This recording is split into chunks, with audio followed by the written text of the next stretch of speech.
What if I told you that in this verse, Krishna is emotionally trying to blackmail Arjuna? Yes, you heard it right. In this verse, Krishna is actually emotionally trying to blackmail Arjuna. You see, when a person has an emotional control over another individual, there is nothing more powerful than that.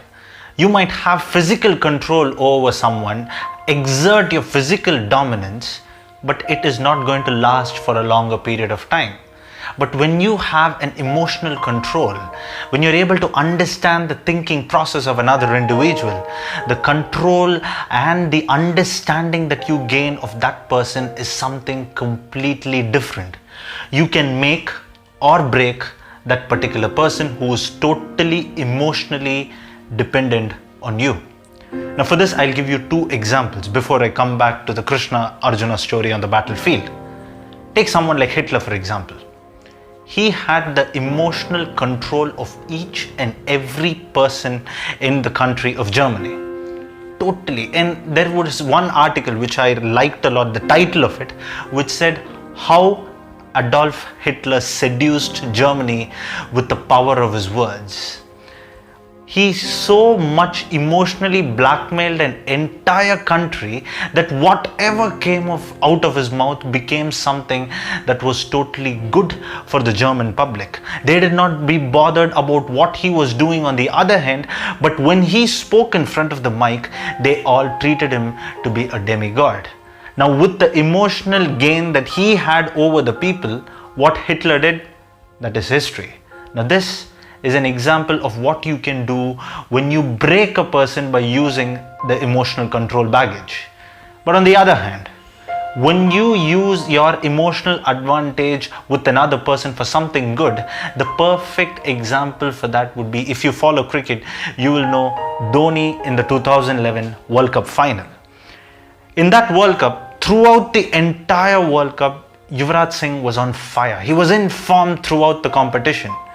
And if I'm not wrong, India needed more 180 runs to win that tournament and 100 for 3 or something. And then Dhoni walked in ahead of Yuvraj. So now you think about it from the teammates' perspective, the confidence it would have given them that the captain is walking ahead of an informed player. And to add into the drama, Dhoni hadn't performed throughout the tournament as well. So that shows the confidence that the captain had. And when the captain, the leader, is confident, it just reflects on the entire team. Now in that case, the same emotional advantage can be used to make an entire team. Hitler broke using an emotional advantage. Dhoni again somehow, some way gained using an emotional advantage. Now what is Krishna trying to do on the battlefield? Now in the previous verses of the Bhagavad Gita, Krishna has always stated the point that an individual should be same in pleasure and pain. That's a key word, same in pleasure and pain. And now Krishna says in this verse, if you do not fight in this battle, only sin will accrue to you, and all the people who are your opponents will talk bad about you in the future. And what is more worse for a human being than their opponents talking bad about an individual? Now contrast this with the previous verse. Same in pleasure and pain. What will you do when someone talks down on you? How will you handle that insult? Now if we take the literal meaning, then it will be like Krishna is emotionally trying to blackmail him and persuade him for the war. But in reality, what Krishna is trying to do is trying to give Arjuna what he really wants. And for that, there is a small backstory that we need to do to understand Arjuna's character as a human being. Now, throughout the Bhagavad Gita, or the Mahabharata rather, it is always portrayed that Arjuna is a person who has excessive pride. He always feels that everything revolves around him, and that is why he calls himself to be the best archer in the world, while in reality there are other people who can be contenders for the same title. Now when such a person is always on to get something for the maximum amount of pride, Krishna realizes that that is a thing that he is going after the most. We can take the example of somebody, when we impose a fine on someone, that is when the reality and the truth out of them comes to light. That is the same thing for Arjuna. So Krishna, understanding that, says that if you don't fight in this battle, your pride will be lost.